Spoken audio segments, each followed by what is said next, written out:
Hello, everyone.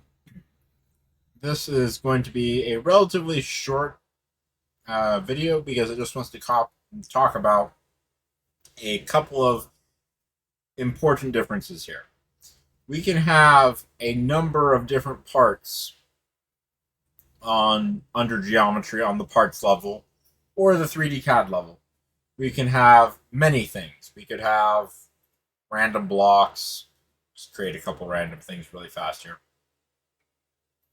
Random block, random cone, um, random cylinder. Now let's take a quick look at what this looks like by making a new geometry scene.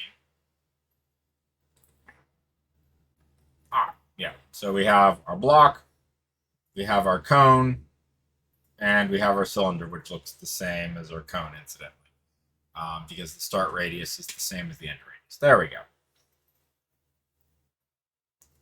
So the thing is, we don't have to simulate all of these things. As a matter of fact, right now we would, if we proceeded with trying to set this up, we'd simulate none of these things because you don't simulate stuff on the part level. Everything on the part level is a definition of things in three-dimensional space, but you haven't actually told the software you want to simulate anything. If you want to simulate something, we need to move it down to this folder called regions. And that's pretty simple. If you right click on any part, whether it's a simple part or we can do a really quick, let's do a Boolean subtract. We'll subtract our cone away from our cylinder really quick here. We could do a really quick subtract, and this is actually going to be quite difficult to see because of the way it highlights this, but no matter. And we can say, hey, just the subtract we want to simulate. We don't have to simulate the cylinder, the cone, or the block. We can just simulate the result.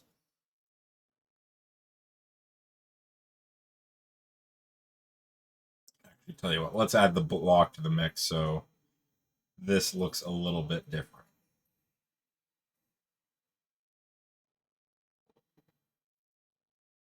This is a subtract operation, right? Hold on a second here. What's going on?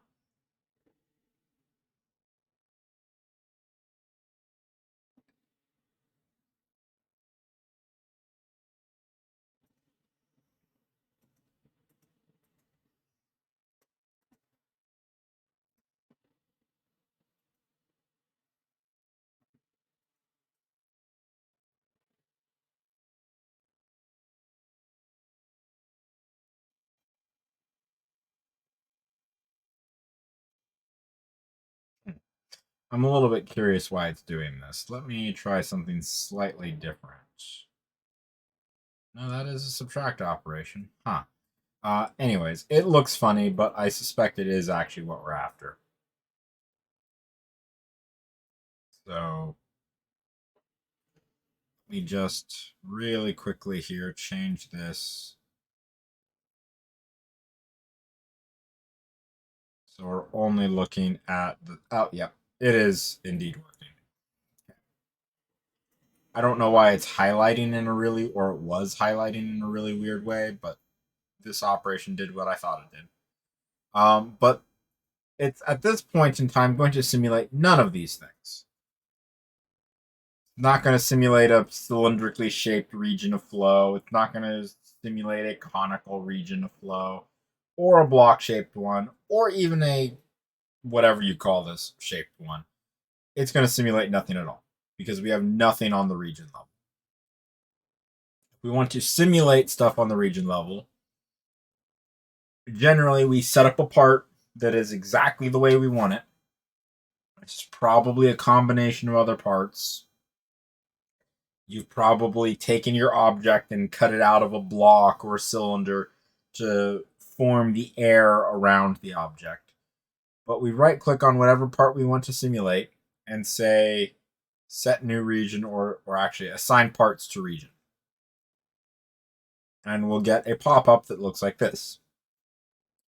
where you select which parts you want to add to a region. You can select one or multiples, and you can tell it a couple of things. You can tell it to create one region for every single part that you have selected. Sometimes this can be what you want. Usually, in my experience, it's not.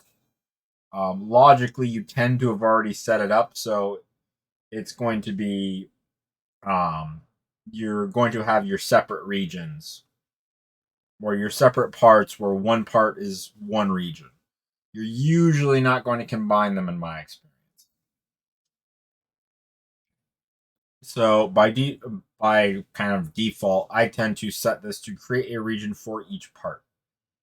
So it's going to create a region called subtract, and if we also selected cylinder, it would make two regions, one for the subtract, one for the cylinder. This next one is actually let me change something really here so I can demonstrate the difference between this really fast, because this is a kind of an important difference. What I'm going to do is we're going to break up all of these surfaces by an angle.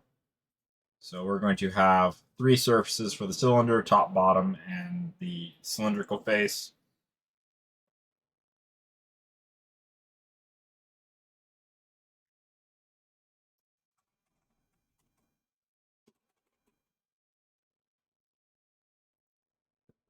Going to split the cone again, top, bottom, and the conical face, and then we're going to split the block.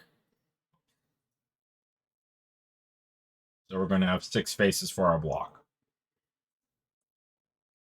And let's run this subtract again.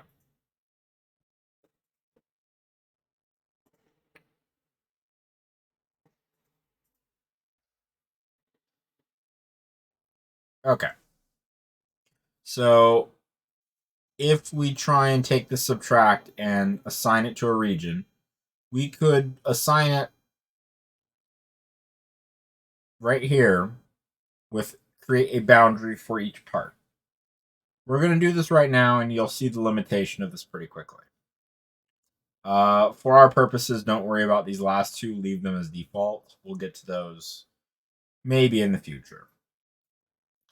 When you click apply is when it actually creates the region. If you were paying attention, over here on the left, you can see a little caret show up next to the region folder, showing you that there's something in there now.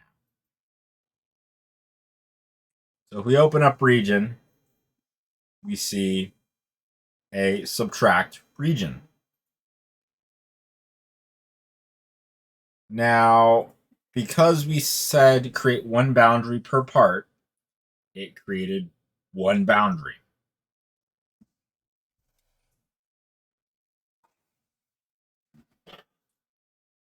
This is a bit of a problem, because remember that we need to define boundary conditions.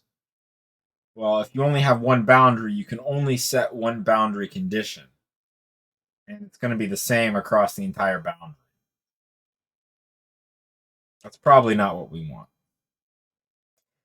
So having only one surface per part makes it really hard to set boundary conditions. Usually, I'm going to delete that region for a second here. The most useful way to do this is to create a region for each part and create a boundary for each part's surface. So we'll see if we do this, that in this new region that we just made again, it has several boundaries. It's got a boundary for that block surface, that conical face, etc.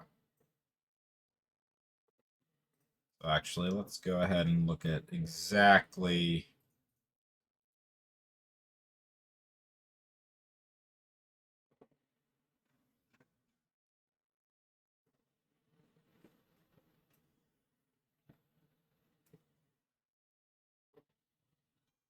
So I get the feeling there's a small graphical bug here because theoretically there shouldn't be any surface right here.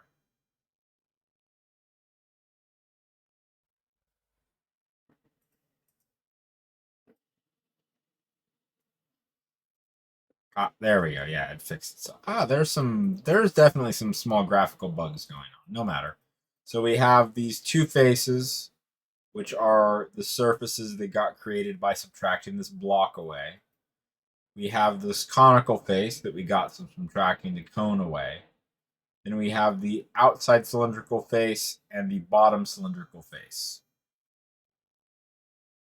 So because these are different, we can set different boundary conditions. And remember, the only thing that's going to be simulated is on this region level. So if we wanted to say, hey, flow is entering through this triangle and it's going to flow around this 3/4 loop, well, we can say, hey, this is a velocity inlet. Flow will enter through there, it'll flow around, and it'll flow out. We could set the other one to a pressure outlet. Notice how these are different colors now. We could say that, let's see here. This is a symmetry plane, which is a type of boundary condition. You can do all kinds of things and actually set these boundaries separately so that it actually stimulates what you're trying to do. If these were all the same boundary, we couldn't set an inlet and an outlet. We could only tell it, hey, this entire thing is one type of boundary. So, again, this might be going a little bit over your head at the moment. The important thing is when you're assigning parts to region, the only thing you're simulating is the part that you are assigning to a region. And when you create this or assign this part to a region, you're going to want to create a region for each part, and you're going to want to create a boundary for each part's surface. Select the part you want to make a region for, and hit apply. That will work in 99% of circumstances.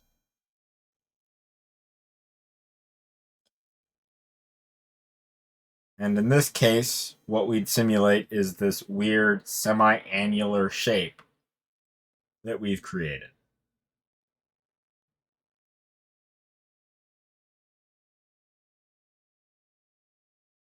So, again, last time, quick summary. Anything on the parts level is a physical definition of what a thing looks like in three-dimensional space. However, it doesn't simulate things on this geometry folder level. It simulates things that are in the regions folder. If it's not in the regions folder, it is not simulating it. To simulate stuff, right click on it and assign the part to a region. That makes it so it will simulate it.